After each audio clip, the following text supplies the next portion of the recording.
नमस्कार, स्वागत है आप सभी का इंसान न्यूज 20 में और मैं हूं आपके साथ साकिब। आज हम चर्चा करने जा रहे हैं उन बेजुबान जानवरों के बारे में जो सैकड़ों की संख्या में अपनी जानें गंवा रही हैं। ये उनके साथ में हादसे हैं या अत्याचार, इसी पर चर्चा करने के लिए आज हमारे साथ मौजूद हैं गौतम बुद्ध नगर से प्रमुख त्रिलोक गुर्जर नवादा। सर, स्वागत है आपका हमारे इस चैनल पर। बहुत बहुत धन्यवाद साकिब जी। आपके चैनल के माध्यम से हम गोवंश को लेकर जो इस समय देश में स्थिति है उस पर खुल दिल से चर्चा करेंगे। जी सर, मेरा पहला सवाल ये है, त्रिलोक जी, सैकड़ों की संख्या में आए दिन गायों की जो है जाने जा रही है, उसको आप कैसे देखते हैं? जय श्री राम, जय गौ माता की। देखिए, इस समय जो बेसहारा गोवंश है वो सड़कों पे है।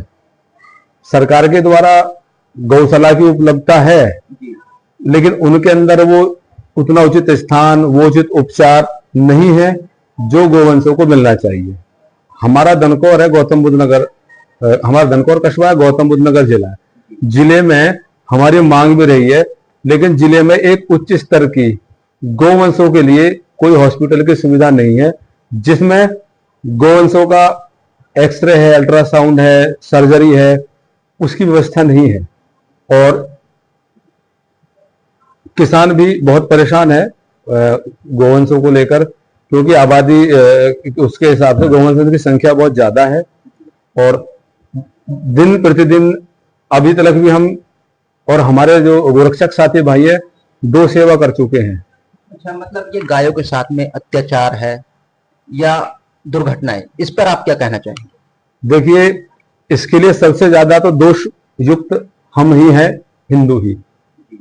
इसलिए कि हम इनको पालते हैं, जब तक गौमां से दूध देती है गोमाता तब तक तो उसको रखते हैं, और जब वो दूध देना बंद कर देती है और वो आगे के लिए तैयार नहीं होती है प्रसव के लिए, तो उनको जंगलों में खुले में छोड़ दिया जाता है। इस वजह से गोवंश की इस समय बहुत ही दयनीय स्थिति है। तो आपको कहीं लगता है कि इसके लिए सरकार जिम्मेदार है, कोई ठोस कानून बनना चाहिए कि इस तरह जो पशुपालक गायों को पहले पालते हैं, दूध बंद हो जाने के बाद में उन्हें जंगल में छोड़ देते हैं आवारा, तो इस पर आप किसको दोष देना चाहेंगे, सरकार को या पशुपालकों को? देखिए, इसमें सबसे पहले दोषी है पशुपालक। ठीक है, सरकार जो करती है अपनी नीतियों पर काम करती है।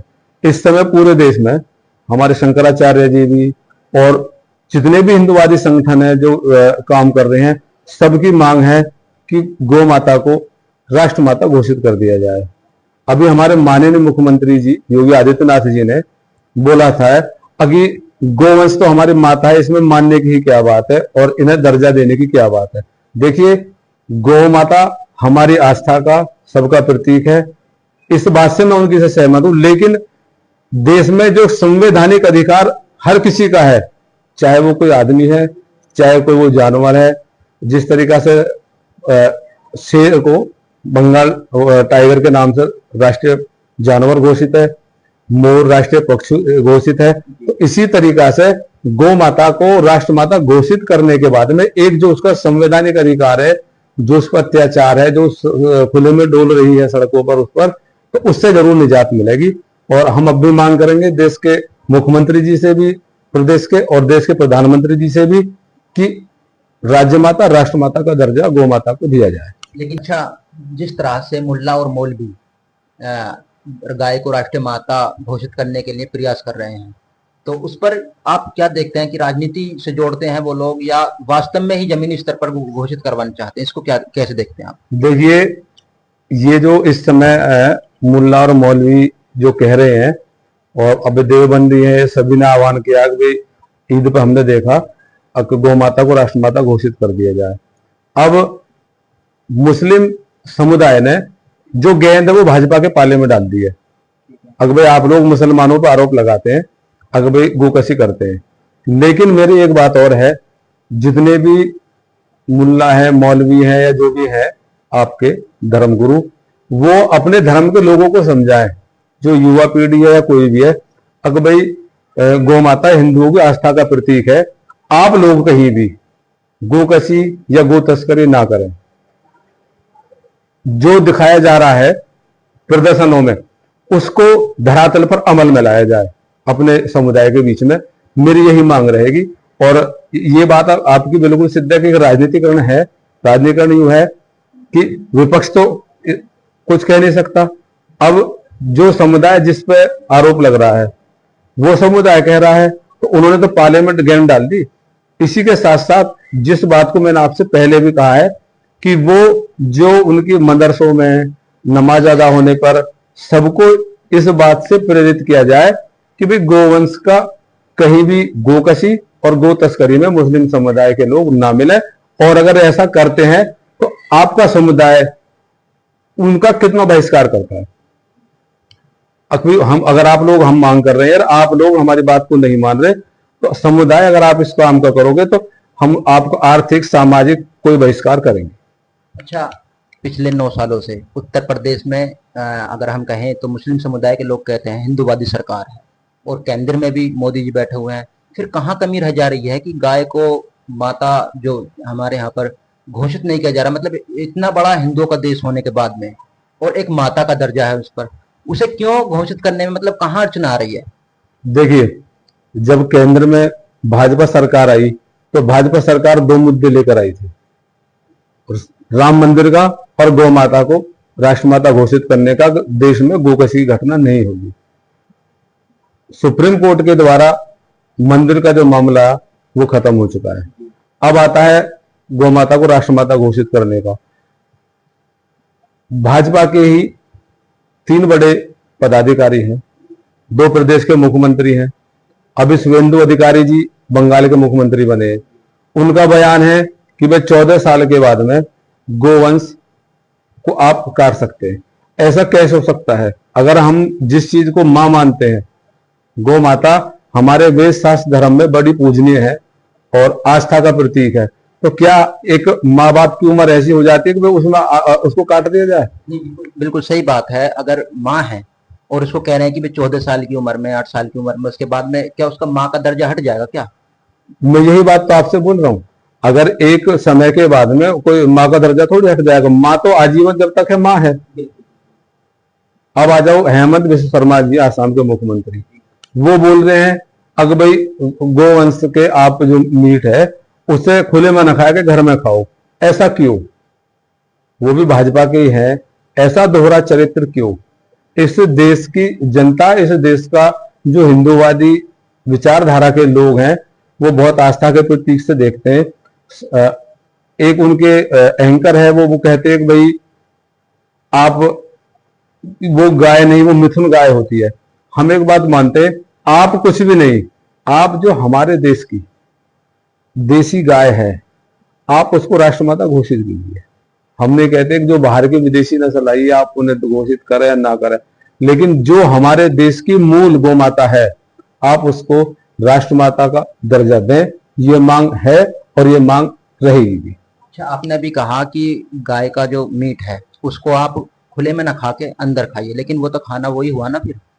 देखिए, जब दोहरा चरित्र दिखाया जाता है तो बहुत गलत हुआ है। अभी चुनाव हुए, चुनावों में देखा गया कि भाजपा के जो बड़े नेता जिनके आह्वान पर लाखों करोड़ लोग एकत्रित होते हैं और वोट भी करते हैं, उनके वीडियो वायरल हुए। मंगलवार के दिन वो भी मांस का और मछली का सेवन कर रहे थे। तो हम इसी बात कहेंगे कि इस देश की जनता के साथ कहीं पर भी छल नहीं होना चाहिए।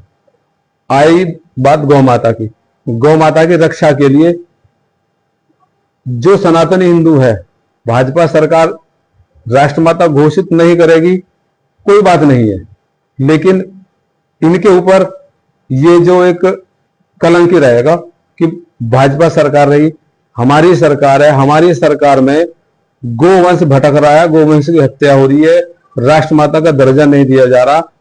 संवैधानिक तरीका से राज्यसभा, लोकसभा, सब जगह हमारी सरकार है, पूर्ण बहुमत है, लेकिन सरकार होने के नाते जब गोवंश सड़कों पर है, पीड़ित है, तो हमारे हृदय में बहुत पीड़ा है।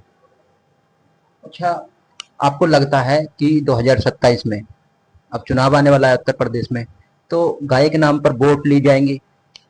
देखिए, आप पिछली बहुत वीडियो देख लो, उसमें सीधा स्पष्ट है। आप राज्य की बात करें, केंद्र में भी जब सांसद के चुनाव होते हैं लोकसभा के, तब भी गौ माता के नाम पर वोट ली है और वोट जनता ने उनको दी भी है। आने वाले समय में भी गौ माता के नाम पर वोटिंग मांगी जाएगी, सब हो जाएगी और लोग वोट देंगे भी।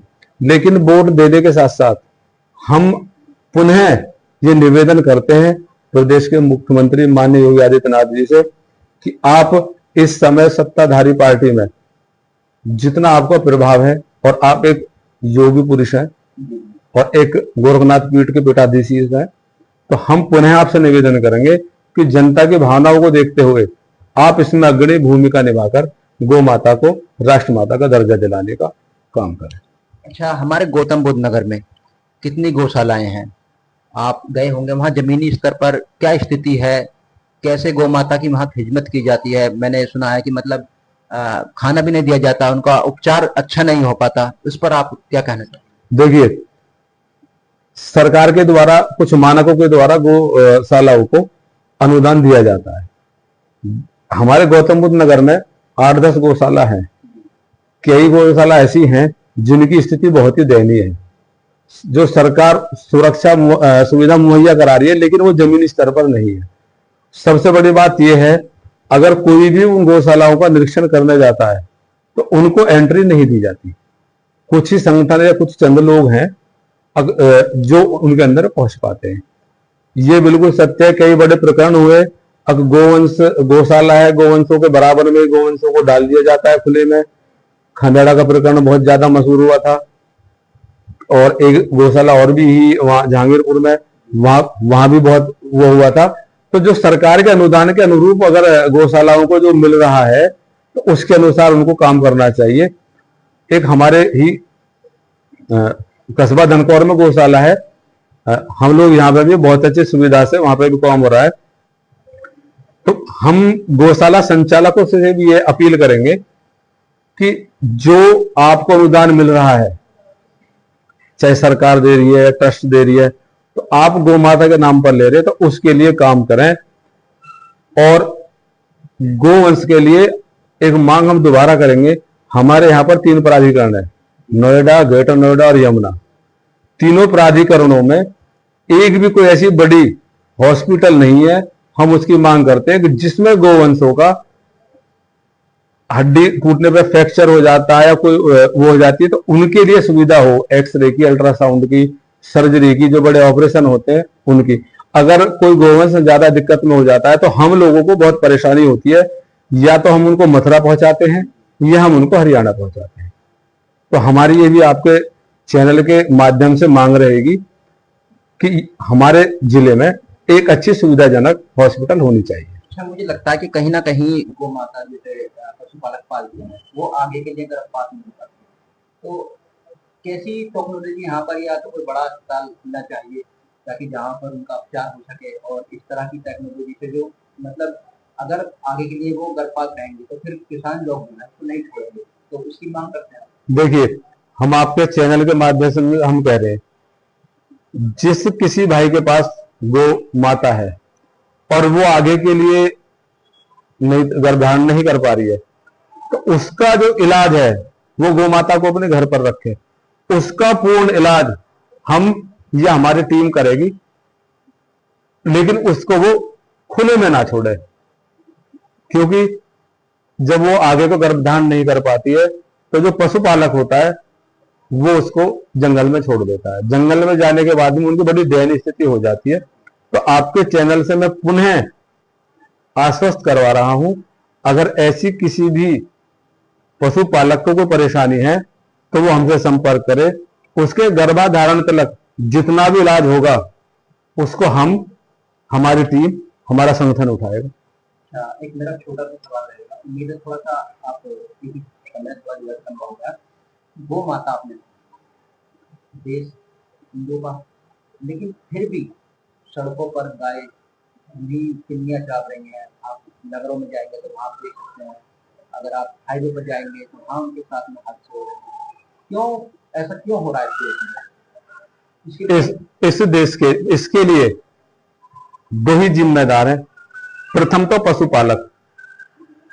पशुपालक इसलिए जिम्मेदार है कि पहले जो हमारे किसान थे, जो नंदी होते थे, जिनको आज हम नंदी महाराज बोलते हैं, उनके द्वारा हल की जुताई होती थी, तो उस समय हम काम में लेते थे। खेतों के में, जुताई के में, उसमें अब आधुनिकीकरण हो गया है, तो बैलों का जो काम है वो खत्म हो गया है। आओ गौ माता पे। गौ माता जब तक दूध दे रही है, जब तक पशुपालक अपने पास रख रहा है, अगर वो दूध नहीं दे रही उसे खुले में छोड़ देता है। अब ये जो पशुपालकों की गलती है, अब इसमें आओ अब सुधार की बात। तो जो देश की वर्तमान सरकार होती है, राज्य सरकार होती है, वो इनके लिए कितना अच्छा कार्य कर पाती है भी वो सड़कों से हट जाए। जो इस समय देश में मांग चल रही है गौ माता की, हमने आपसे पहले भी थी, दयनीय स्थिति है। आप कस्बों में देख लो या कहीं पे भी देख लो, आप झुंड के झुंड मिलेंगे गोवंशों के, बेसहाराओं के, और वो पन्नी भी चुग रही है, उनको खाने के लिए नहीं है। किसान है, बहुत तक भाई वो जाति उनके विचारों पे लठवा जाते हैं। तो हमारी अब भी सरकार से यही मांग है, अगर इनको राष्ट्र माता का दर्जा प्राप्त हो जाता है तो गोवंश सड़कों से हट जाएगा, इनके लिए एक उचित समुचित व्यवस्था बन जाएगी। अच्छा, एक छोटा सवाल यह है कि आम लोगों से आप क्या अपील करना चाहते हैं गौ माता? देखिए, आम लोगों से हम यही अपील करना चाहेंगे, जिस प्रकार हमारी सेवा की भावना है, सभी भाई हैं, हिंदू है, सनातनी है, सड़कों पर गाड़ी और तेज चलाते हैं, देख नहीं पाते हैं। देखिए शाम का समय होता है, हर वर्ष हम और हमारी टीम या और अन्य संगठन भी सर्दियों में उनमें गौवंशों के बेल्ट बांधते हैं कि अंधेरे में वो चमकते रहे। सड़कों पे बारिश हो जाती है ज्यादा, अब या जैसे धूप पड़ रही है ज्यादा, तो सड़कों पे गोवंश आ जाता है बारिश में और सर्दी में। उस समय बहुत घटनाएं होती हैं, कहीं पर गोवंश बेचारे परलोक सिधार जाते हैं, कहीं पर किसी का कोई बेटा है, भाई है जो एक्सीडेंट में वो भी चले जाते हैं। तो हमारी तो जो आम जनता है उससे यही अपील है, अगर आप रास्ते में चल रहे हैं और कहीं गोवंश है, का प्रकोप चल रहा है, पानी नहीं मिल पाता, मैं कहीं कहीं देखता हूँ कि गंदा ही पानी गौ माता। देखिए हमारे संगठन में भी और संगठनों में भी जहां उचित उचित जगह समुचित है, सभी जगह छोटी छोटी कुंडी बनाकर रखी हुई है। हम लोग सरकार, प्राधिकरण किसी के भरोसे नहीं है। हम लोग संगठन या जो लोग हमें सहयोग कर देते हैं, और एनजीओ भी हैं जिनको लोग सहयोग करते हैं, वो पानी की समुचित व्यवस्था बनाने की पूरी कोशिश और प्रयास करते हैं। लेकिन बहुत जगह है खुले जंगल में, वहां पे हम लोग वहां नहीं रख पाते, क्योंकि हम ये हौदे भी वहीं पर रख पाते जहां पे हम पानी की व्यवस्था कर दें। गौतम बुद्ध नगर की बात करूँ तो ज्यादातर जो गायों की जान जाती है, मैं आपके स्टेटस वगैरह पर देखता हूँ कि आप मेरे से जुड़े हुए, तो वहाँ बिजली विभाग की बहुत लापरवाही देखी जाती है। आए दिन सभी को करंट लगने से मौत हो रही है, उनको आप क्या संदेश देना चाहते हैं? देखिए संदेश यही है, अब आने वाला समय बरसात का है। बरसात के समय में गोवंशों को बिजली के करंट लगने की बहुत ज्यादा घटनाएं होती है। 2 घटनाएं अब भी हुई है, एक धनकौर में भी हुई थी, अभी एक परसों लुक्सर में भी हुई थी। अगर कहीं पे भी कोई तार वार वैसा रह जाता है और गोवंश अगर वहां पहुंच जाता है, बेजुबान बेसमझ जीव है, कहीं पहुंचा पता नहीं होती, आदमी के साथ भी घटना घट जाती है अगर बिजली की वजह। तो हम यही कहेंगे, बिजली विभाग बरसात आने से पहले कहीं पर भी अगर अपनी जर्जर लाइन है या नंगे तार हैं या जो ट्रांसफार्मर बड़े बड़े रखे हुए हैं कस्बों में, वहां पे उनकी चारों तरफ से फेंसिंग कराए और उनका एक बार निरीक्षण करा ले जरूर अवश्य। अगर ये गोल नहीं कर पाते तो क्या आपका संगठन? देखिए अगर ये नहीं कर पाते तो इन लोगों के खिलाफ हमने कार्रवाई भी करवाई है, प्रदर्शन भी करे हैं, और अगर आह्वान के बाद भी अगर ये लोग गलती करते हैं तो फिर इनका भी इलाज है। हम लोग तो सीधी सी बात है, इनका इलाज करना जानते हैं। हम लोग धरना से करेंगे, प्रदर्शन से करेंगे, कानूनी दायरे में जितने भी काम हैं उनके दायरे में हम इन पर कार्रवाई कराएंगे। बहुत बहुत धन्यवाद सर आपका अपना कीमती समय देने के लिए। देखिए आपके चैनल के माध्यम से हम अपनी बात को बेबाक तरीका से कह पाए, और मेरा फिर सभी देशवासियों से या हिंदू सनातनियों से फिर मेरा निवेदन है कि गौ माता के प्रति उसकी सेवा सुरक्षा की भावना से सभी कार्य करें। जय हिंद, जय गौ माता की, जय श्री राम, जय बजरंग। तो अभी हम चर्चा कर रहे थे बेजुबान जानवरों के बारे में, जो सैकड़ों की संख्या में आए दिन अपनी जाने गंवा रहे हैं। अब देखना ये होगा कि सरकार कब तक इस पर कोई ठोस कानून लागू कर पाती है कि ये बेजुबान जानवर अपनी यूं ही सड़कों हादसों में जाने के बाद रहेंगे। आज के लिए बस इतना ही। कल फिर मिलते हैं एक और एपिसोड के साथ, तब तक के लिए नमस्कार।